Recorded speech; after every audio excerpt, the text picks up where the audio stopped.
Los Angeles, 1927. A pale, dusty dawn stretched across the San Fernando Valley, painting the ramshackle houses a sickly orange as I squinted out the window.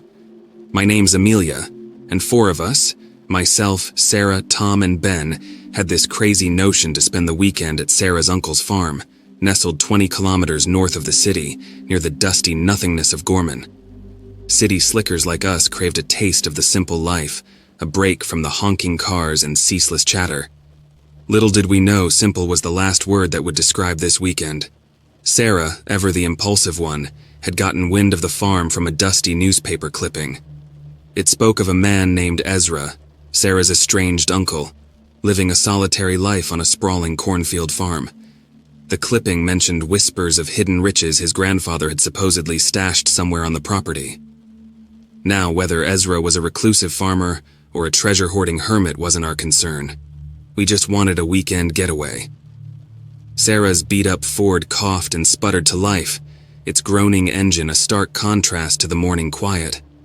Tom, with his perpetual smirk and mischievous glint in his eyes, navigated the dusty roads, the map Sarah held fluttering precariously in the hot breeze.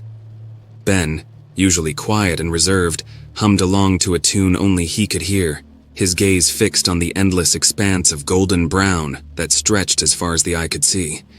The sun climbed higher, turning the sky an unforgiving blue. The once charming idea of a farm now felt suffocating under the relentless heat. The houses thinned, replaced by deserted barns and skeletal windmills. Dust devils danced in the distance, a haunting reminder of the town's forgotten past. Finally, after what seemed like an eternity, we spotted a faded sign that read, Ezra's Cornfield. A dirt track led off the main road, disappearing into a maze of towering cornstalks. The air hung heavy with an unsettling stillness, broken only by the rasping of unseen insects. The farm itself was straight out of an old painting, weathered wood, peeling paint, and a porch that sagged precariously. No welcoming smoke curled from the chimney, no barking dogs greeted us. It was an eerie tableau of silence except for the incessant rustle of the cornfields. We piled out of the car, a collective wave of apprehension washing over us. We knocked on the creaky wooden door, the sound echoing through the dusty emptiness. Silence answered. We tried again, this time harder. Still, no answer. "Maybe he's out back," Sarah muttered, pushing open the creaking door. A stale, dusty smell assaulted our nostrils. The interior was a cluttered mess. Overturned chairs, dusty furniture shrouded in white sheets, and cobwebs hanging like macabre decorations. "Hello? Mr. Ezra? It's Sarah, your niece," she called out, her voice bouncing off the bare walls. Her voice trembled ever so slightly, and for the first time I saw a flicker of doubt in her eyes. A floorboard creaked from somewhere above. We looked at each other, heartbeats quickening. A figure appeared at the top of the narrow staircase, shrouded in shadow. An old man, his face hidden beneath a wide-brimmed hat, stared down at us. His eyes, the only thing visible, held a disconcerting glint, like polished stones reflecting a dying sun. "Sarah," he rasped, his voice dry like gravel. "Yes, Uncle Ezra," Sarah replied, a nervous smile plastered on her face. "This is my—" she faltered, gesturing hesitantly at us. The old man descended the stairs, his gait stooped but surprisingly swift. Up close, his face was a road map of wrinkles, etched with years of harsh sun and solitude. "Friends," he mumbled, his gaze lingering on each of us for a beat too long. Come in. You must be tired from the journey." He ushered us into a dimly lit kitchen, the only source of light a single flickering oil lamp. He set about brewing a pot of something that smelled faintly of burnt herbs. The air crackled with a tension thicker than the dust motes dancing in the lamplight. "Where have you been all these years, Uncle Ezra?" Sarah asked, trying to break the ice. He chuckled, a dry, hollow sound that sent shivers down my spine. "Here, child. Here," he said vaguely, his gaze flickering to the window and back again. "This farm, it's all I have. All I need." We spent the next few hours making awkward conversation. Ezra spoke little, his answers cryptic and shrouded in an aura that felt more like a warning than an explanation. As dusk approached, casting long skeletal shadows across the room, Ezra finally spoke up, his voice dropping to a conspiratorial whisper. "You mentioned riches, Sarah," he rasped, his eyes glinting in the fading light. "My grandfather's treasure, you said?" Sarah shifted uncomfortably. "It was just something in an old newspaper clipping," she stammered. "We didn't come here for that." A flicker of something akin to disappointment crossed Ezra's face. "But wouldn't you like to see it?" he asked, his voice taking on a strange, seductive quality. "Wouldn't you like to claim your inheritance?" The mention of inheritance sparked a flicker of avarice in Tom's eyes. Even Ben, usually the most level-headed of us, seemed intrigued. Sarah, however, hesitated. The look in Ezra's eyes sent a tremor down her spine, an unsettling feeling that something wasn't quite right. "There's no treasure, Uncle Ezra," she said firmly. "We just wanted to see you, to reconnect." Ezra's response was a humorless laugh. "Reconnect, eh? After all these years? Perhaps there are other ways to reconnect, ways that bind blood more tightly." His words hung heavy in the air, pregnant with a hidden meaning we couldn't quite grasp. As night fell, Ezra led us outside, the rustling of the cornfields now a constant murmur in the darkness. He pointed towards a shadowy figure standing at the edge of the field, a figure barely visible under a full moon. "Meet Silas," Ezra rasped, his voice barely a whisper. "He'll show you where to sleep." Silas, a gaunt man with eyes that seemed to glow in the moonlight, simply nodded. He turned and walked deeper into the cornfield, a path barely visible through the towering stalks. A shiver ran down my spine. This wasn't a simple farm anymore. It felt sinister, ominous. We followed hesitantly, the rustling corn brushing against our arms like unseen hands. The deeper we went, the darker it became. The only light the faint glow of the moon filtering through the leaves.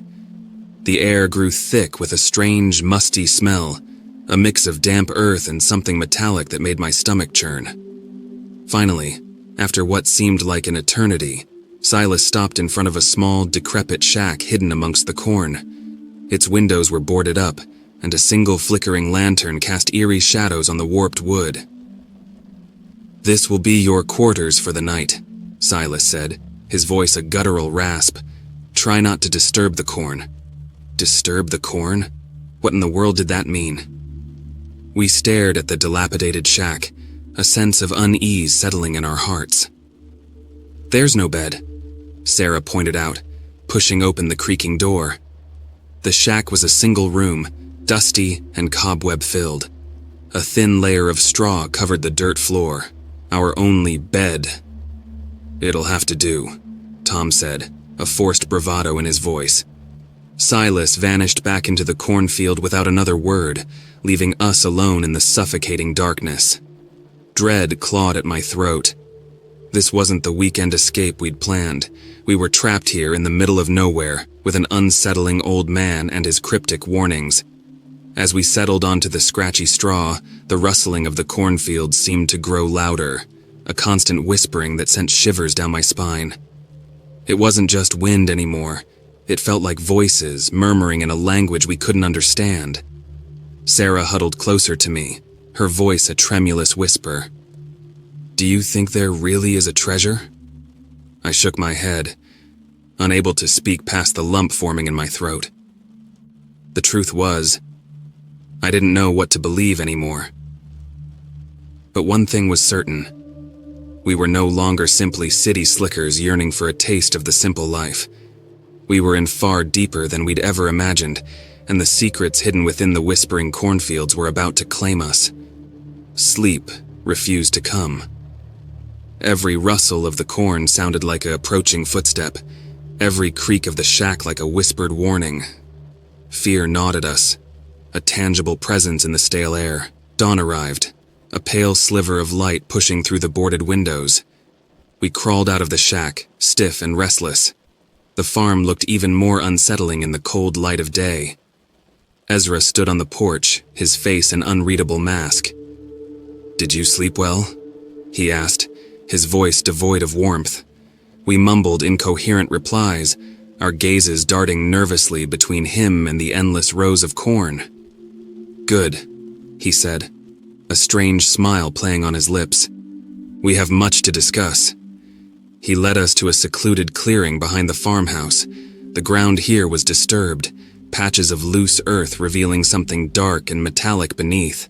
A shovel lay discarded nearby. "My grandfather's treasure," Ezra announced, his voice laced with a morbid excitement. "Buried here for generations." He reached for the shovel, but Sarah stepped forward, her voice trembling. "Uncle Ezra, this isn't right. There's something wrong here." A dark glint flashed in Ezra's eyes. "Wrong? This is my birthright, Sarah. Your birthright, too." Before we could react, he plunged the shovel into the earth, unearthing a metal chest. As he pried it open, a collective gasp escaped our lips. Inside, instead of gold or jewels, lay a collection of human bones, stacked neatly, their empty sockets staring sightlessly at the sky. A blood-curdling scream pierced the air.